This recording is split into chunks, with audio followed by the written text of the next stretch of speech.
The Milwaukee Bucks just traded for Damian Lillard, ending that whole saga. And the full trade includes the Bucks receiving Dame, the Blazers receiving Drew Holiday, DeAndre Ayton, and Toumani Camara, and a 2029 first-round pick, as well as 2 pick swaps. And the Suns receiving Yusuf Nurkic, Grayson Allen, and Nasir Little, as well as Keon Johnson. This trade is absolutely nuts. And there's so many storylines that are going into this. Obviously, the biggest one is that Damian Lillard gets his new team and goes to a new team and joins up with arguably the best player in the league right now in Giannis Antetokounmpo. And they also have Chris Middleton as well. So they have their point guard, small forward, and power forward centers basically on locks. And they have Brook Lopez as well. So their depth didn't even really take that much of a hit because all they had to give up really was Drew Holiday, Grayson Allen, and probably a couple pick swaps in the 2029 first round pick. So in all honesty, we're seeing a major shift in the dynamic of the NBA because Damian Lillard on the Milwaukee Bucks provides the Bucks with a sense of shooting from the point guard position that Drew Holiday wasn't a bad shooter in Milwaukee, but Damian Lillard obviously is a top 3 shooter in the NBA right now and maybe a top 5 to 7 shooter of all time. So he adds an element of shooting to this offense that already has such a good mid-range game from Chris Middleton and the 3-point kick out to Brook Lopez, and obviously Giannis does what Giannis does, getting to the rim and distributing for others. So Dame just adds a 4th dimension to this offense. And defensively, Damian Lillard has never been amazing, but on Portland, that was amplified a lot more. And obviously the Bucks are going to be losing Drew Holiday, who's an amazing defender, top-tier defender in the NBA. But for Damian Lillard, they'll obviously take it. And they still have really good defense in Chris Middleton. Brook Lopez has been a solid defender his whole career, and Giannis is an amazing defender as well, especially at the rim. So this is obviously a W trade for the Milwaukee Bucks as they get that second superstar to go along with Giannis Antetokounmpo.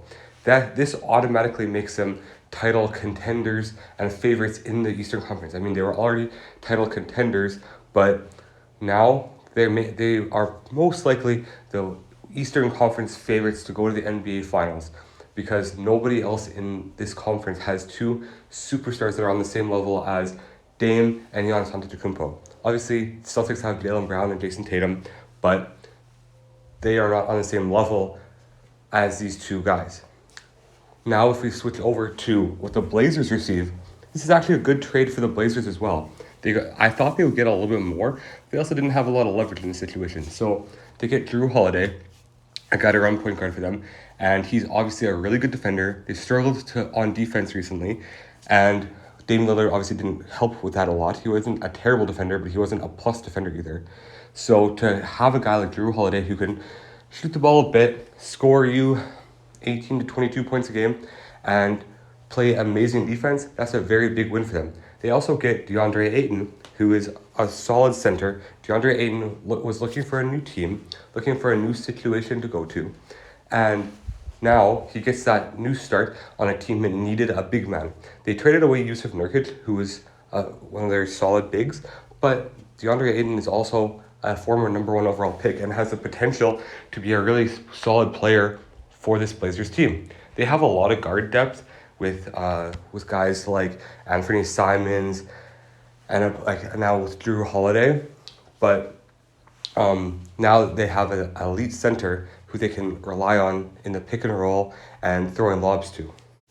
I don't know if this makes Portland a playoff contender. They do have a little bit more depth now, which is really good. Drew Holiday is a top 7 to 10 point guard in the NBA right now, and that gives them a little bit of point guard stability, and they were already really strong at the guard position, which I just mentioned. And now they have a decent big man as well as more first round picks for the future because they are in a rebuild phase. They did just draft Scoot Henderson, and I'm really excited to see how he plays for them. But in all honesty, I think they're a couple years away from being a real solid playoff contender. But in the meantime, they're going to be a fun team to watch.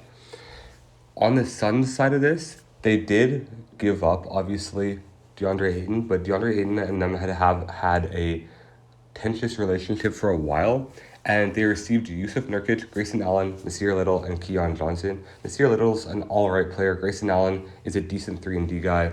And Yusuf Nurkic, while he isn't on the same level as a guy like DeAndre Ayton, he's still a solid center. Last season, he averaged 13.3 points and 9.1 rebounds a game. And only 2 years ago, he averaged a double-double in 28 minutes with 15 and 11. So he's a fairly solid big man, and that gives the Suns a little bit more flexibility as well, just because he is only making $12 million a year, and Ayton was making significantly more than that. So this was a trade that allowed the Suns to get a lot of depth and just develop that depth that they had been struggling with, because obviously when you're paying Ayton a big contract, Kevin Durant a big contract, Bradley Beal a big contract, there's going to be some, and Devin Booker a big contract as well, there's going to be some give and takes to this, and that was one of the takes was a solid bench.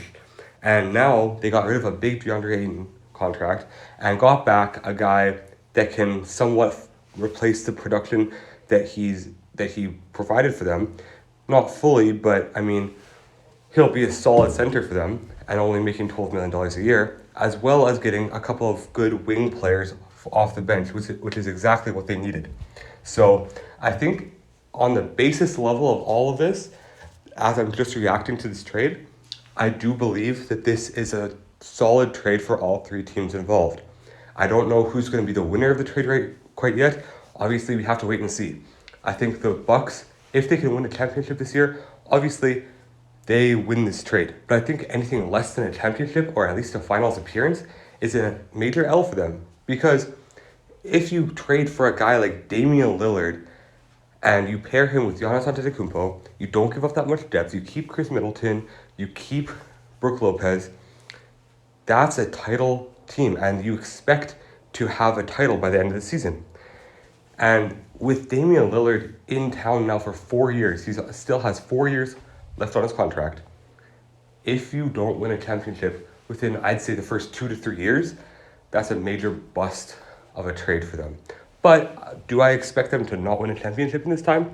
Giannis has already proven that he can win a championship as the guy. He did it a couple of seasons ago. So adding depth around him, adding superstar depth around him, obviously will just make the team better, and it will allow him to have less of a load on his shoulders.